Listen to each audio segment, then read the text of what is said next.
ভাই রে, আপনারা এই খেলোয়াড় আপুকে চিনতে পেরেছেন?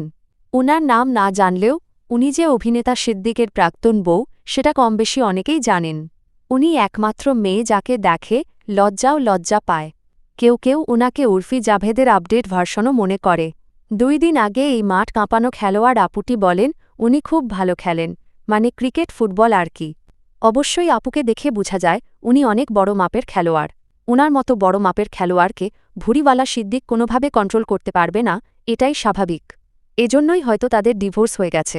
স্টার গল্পের এক সাক্ষাৎকারে মাঠ কাঁপানো খেলোয়াড় আপুটি বলেন উনি অনেক হট অ্যান্ড সেক্সি। উনাকে সবাই চায় ক্যাটরিনার মতো। উনাকে কে চায় আমি তো সেটাই বুঝি না। যারা চায় তারা হয়তো ভুলে গেছে ডিঙ্গি নৌকা দিয়ে, আর যাই হোক প্রশান্ত মহাসাগর পাড়ি দেওয়া যাবে না। আর নিজেকে ক্যাটরিনার সাথে তুলনা করা না, মানে কোথায় রাজরানী আর কোথায় টুটমার্নি, কোথায় কাশ্মীরি ফুল আর কোথায় বগলের চুল। স্টার গল্পের সেই সাক্ষাৎকারে এই খেলোয়াড় আপুটি বলেন বরবাদ সিনেমায় নুসরাত যে ডান্স করেছে এটা কোন ডান্স হলো? এই জায়গায় যদি আমি থাকতাম তাহলে ফাটিয়ে দিতাম। সবাই তখন বলতো ওয়াও কি ফিগার। খেলোয়াড় আপুটি অবশ্য ঠিক কথাই বলেছে। উনার যে ফিগার, সেই ফিগার দেখে জোয়ান থেকে বুড়া সবার চেতনাদণ্ড দাঁড়িয়ে যায়।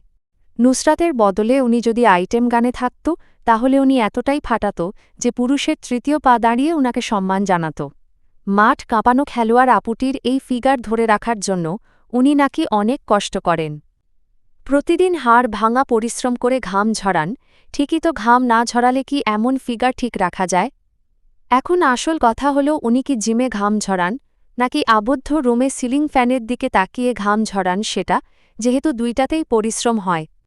অবশ্য আমার বন্ধু কেরামতের মতে উনি যে প্রফেশনে কাজ করেন সেই প্রফেশনে ফিগার ঠিক রাখা অতীব জরুরি, তা না হলে শেয়ার বাজারে ধস নেমে যাবে। দেখা যাবে প্রোডাক্টের দাম এক ধাক্কায় 100 দিরহাম থেকে 10 দিরহামে নেমে আসবে। এই খেলোয়াড় আপুটি নাকি মেসির সাথে একটা পার্টিতে ছিল। অনেকে এটা চাপ মনে করলেও আমি অবশ্যই এটা বিশ্বাস করেছি, কারণ মেসি যেমন বিশ্বমানের খেলোয়াড় তেমনি আপুটিও বিশ্বমানের খেলোয়াড়।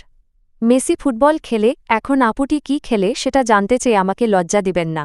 শুধু এইটুকু জেনে রাখুন উনি থেকে খেলা বিষয়ে প্রশিক্ষণ নিয়েছেন। এখন জান্নাত থেকে পালিয়ে আসা কিছু জ্যান্ত পীর আমাকে জ্ঞান দিয়ে বলবে আমি কেন উনাকে অসম্মান করে কথা বলছি। দেখেন ভাই, যে মানুষ নিজের শরীরকে সম্মান দেয় না, 10 জনকে সেটা খুলে দেখায়, তাকে কিভাবে সম্মান করব?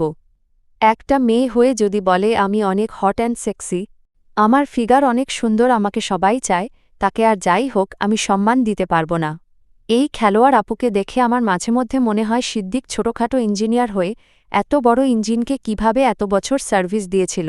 সে কি এত বড় ইঞ্জিনের লোড নিতে পারত না বলেই হয়তো সংসার টিকে নাই।